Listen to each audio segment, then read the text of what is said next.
ഞാനൊരു കാര്യം പറയട്ടെ.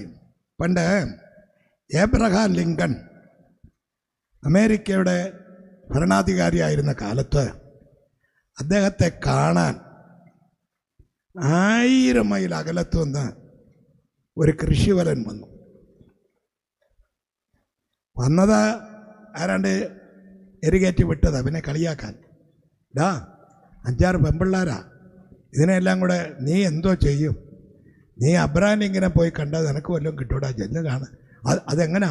നീ അങ്ങ് ചെന്നേച്ചാൽ മതി. ചെന്നാൽ അദ്ദേഹം വല്ലതും നന്മ ചെയ്യുന്നവനാ, ചെല്ല്, ഓടിച്ചെല്ല്. ഈ പൊട്ടൻ അത് കേട്ടുകൊണ്ട് അവിടുന്ന് ഇറങ്ങി 1000 മൈൽ അകലത്തുനിന്ന് യാത്ര ചെയ്ത് വിഷമിച്ച് അബ്രഹാം ലിങ്കൻ്റെ ആ വലിയ ബംഗ്ലാവിൻ്റെ മുമ്പിൽ ചെന്നു. കണ്ടപ്പോഴേ പുള്ളിക്ക് വലിയ സന്തോഷം കേട്ടോ. ഭയങ്കര ബംഗ്ലാവ്. അകത്തോട്ട് കയറാനായിട്ട് ചെന്നപ്പോൾ 2 പേര് കൈ കാണിച്ച് അവിടെ നിൽക്കാൻ പറഞ്ഞു. നീ ആരാ? ഞാൻ ഇന്നടുത്തുനിന്ന് വരിക. നിൻ്റെ പേര് എന്നാ? എന്തിനാ വന്നത്? എനിക്ക് അബ്രഹാം ലിങ്കനെ ഒന്ന് കാണണം. എനിക്കൊരു കാര്യം പറയാനായിട്ടാ. ഇൻറ്റിമേഷൻ ഉണ്ടോ? അവൻ ആദ്യം കേൾക്കുക, ഇൻറ്റിമേഷൻ ഉണ്ടോ? അവൻ പറഞ്ഞു അത് ഇല്ല, എനിക്കതറിയത്തില്ല. ഇൻറ്റിമേഷൻ ഇല്ല. ഇല്ല, അടുത്ത പ്രാവശ്യം വരുമ്പോൾ കൊണ്ടുവരാം. അവരിതാണ്ട് ഇവിടോട്ട് പിടിച്ച് ഒരു ഒറ്റ തെള്ളു കൊടുത്തു. കയ്യും കുത്തി പുറകോട്ട് ചെന്ന് വീണു. അവിടെ കിടക്കുക. സമയം ഒത്തിരി പോയി. 5 കഴിഞ്ഞ് 6 കഴിഞ്ഞ് നേരം സന്ധ്യയാകാൻ തുടങ്ങുന്ന ഒരു കുഞ്ഞുങ്ങൾ തിരിഞ്ഞു നോക്കിയില്ല. കാരണം ഇൻറ്റിമേഷൻ ഇല്ലാതെ ഇദ്ദേഹത്തെ കാണാനൊക്കത്തില്ല. അങ്ങനെ ഇരിക്കുമ്പോൾ തിരിച്ചു പോകാൻ കയ്യിൽ 10 പൈസ ഇല്ല, ഒരു തുള്ളി വെള്ളവും കുടിച്ചിട്ടില്ല. അങ്ങനെ ഇരിക്കുമ്പോൾ ആരുടെയോ ഭാഗ്യത്തിനെന്ന വണ്ണം ഒരു പന്ത് വന്നവൻ്റെ അടുത്ത് വീണു. ഇവനിങ്ങനെ നോക്കിയിട്ട് പന്തിനോട് പറയാ, പട്ടിണി കിടക്കുന്നവനെ പന്ത് എന്തിനാടാ? പന്ത് നിൻ്റെ പോക്കിന് പോകും. പന്ത് മാത്രമല്ല, പന്ത് അടിച്ചു വിട്ടവൻ അതിൻ്റെ പുറകെ വന്നു. പന്ത് കയ്യിലെടുത്ത് ഇങ്ങോട്ട് നടക്കുമ്പോൾ ഈ പാവപ്പെട്ടവൻ അവിടെ കിടന്ന് നിലവിളിക്കുന്ന കണ്ടു. ഇവൻ അടുത്ത് എന്ന് ചോദിച്ചു, എന്താ ഇവിടെ കിടക്കുന്നത്? അപ്പോൾ പറഞ്ഞടാ കുഞ്ഞെ, നീ ഫോണിൻ്റെ അടുത്ത് പോകും. ഞാൻ പട്ടിണി കിടക്കുവാടാ, ഞാൻ പട്ടിണി കിടക്കാമെന്നു. അതെന്തിനാ? ഞാൻ അബ്രഹാം ലിങ്കനെ കാണാൻ വന്ന. എന്നിട്ട് ആ വാതിക്കൽ നിൽക്കുന്ന തിരുമേനിമാർ എന്നെ പിടിച്ച് തള്ളി. അവരേതാണ്ട് ചോദിച്ചു, അതെൻ്റെ കയ്യിലില്ലെന്നും പണ്ട് എന്നെ പിടിച്ചൊരു തള്ളി. ഞാനിവിടെ വന്ന് കിടക്കാം, ഞാൻ മരിക്കാൻ കിടക്കാം, കുഞ്ഞാ നീ പോവും. ഇവനൊന്ന് ചിരിച്ചിട്ട് ചോദിച്ചു, അബ്രഹാം ലിങ്കനെ കണ്ടാൽ മതിയോ?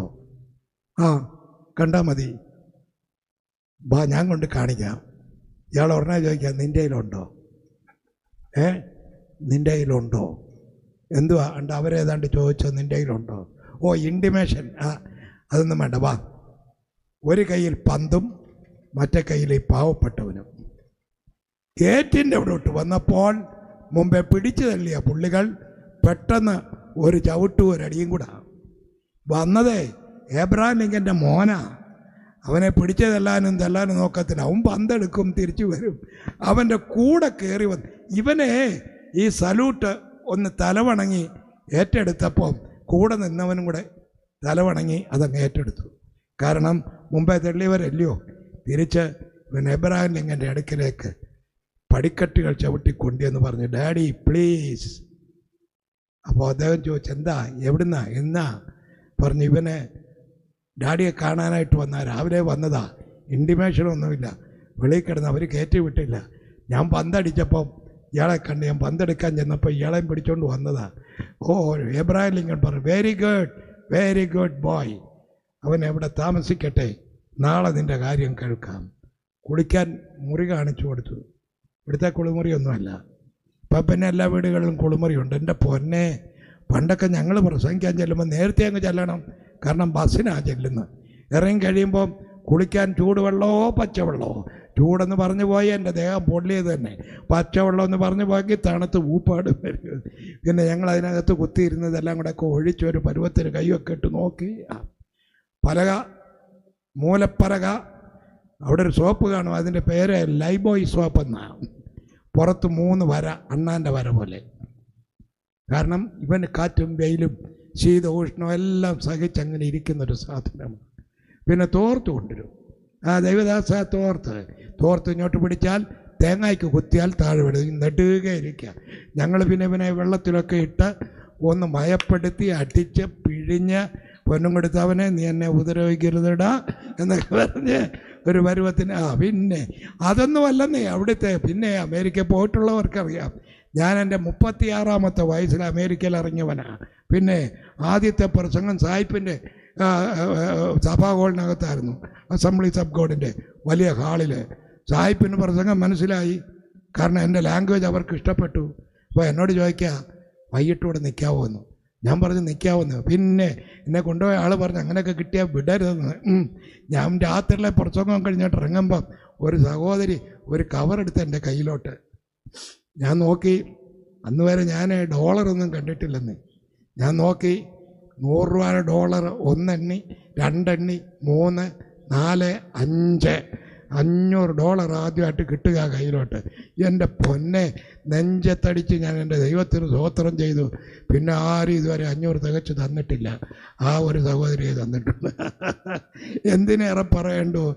അവിടെ നിന്നിട്ട് കുളിമുറി ഒന്നിൽ പിടിച്ചാൽ തിളച്ച വെള്ളം, മറ്റതിൽ പിടിച്ചാൽ തണുത്ത വെള്ളം, രണ്ടുകൂടെ പിടിച്ചാൽ സമീകൃത വെള്ളം. അങ്ങനെ ഇപ്പം കുളിച്ച് റെഡിയായി ഏബ്രഹാം ലിങ്കൻ്റെ കൂടെ മേശയിൽ ആഹാരവും കഴിച്ച് ഇവന് കാണിച്ചു കൊടുത്ത് മുറിയിലോട്ട് ചെന്ന് ഒന്ന് കിടന്നപ്പം 3 പ്രാവശ്യം പൊക്കി എറിഞ്ഞ് മെത്ത അടി സ്പ്രിങ്ങാണെന്നേ. അവനവിടെ കിടന്നുകൊണ്ട് നെഞ്ച് തിരുമ്മിക്കൊണ്ട് പറഞ്ഞൊരു വാക്കുണ്ട്. അതാ എൻ്റെ ചിന്ത, എൻ്റെ ദൈവമേ, ഉറുമ്പുകടിയും കൊണ്ട് ഇന്ന് അവിടെ കിടന്ന് ചാകേണ്ടവനാ. ആ കൊച്ചൻ തക്ക സമയത്ത് വന്നത് നന്നായി, അവൻ്റെ പന്ത് അവിടെ വീണത് നന്നായി, ആ കൊച്ചൻ വന്നത് നന്നായി. നമുക്കും പറയാം ആ കൊച്ചൻ വന്നത് നന്നായി, ഇല്ലെങ്കിൽ ഞാൻ ഈ ഭാഗം കണി കാണത്തേയില്ല. ദൈവത്തിൻ്റെ പുത്രനായ ക്രിസ്തു എനിക്ക് നിനക്കും വേണ്ടി ഇറങ്ങി വന്നതുകൊണ്ട് ഓടിച്ചു വിട്ട ഭാഗത്തൂടെ കയറി വന്നപ്പോൾ പറഞ്ഞു, വാതിലുകളെ നിങ്ങളുടെ തലകളെ ഉയർത്തുവീൻ, പണ്ടേ ഉള്ള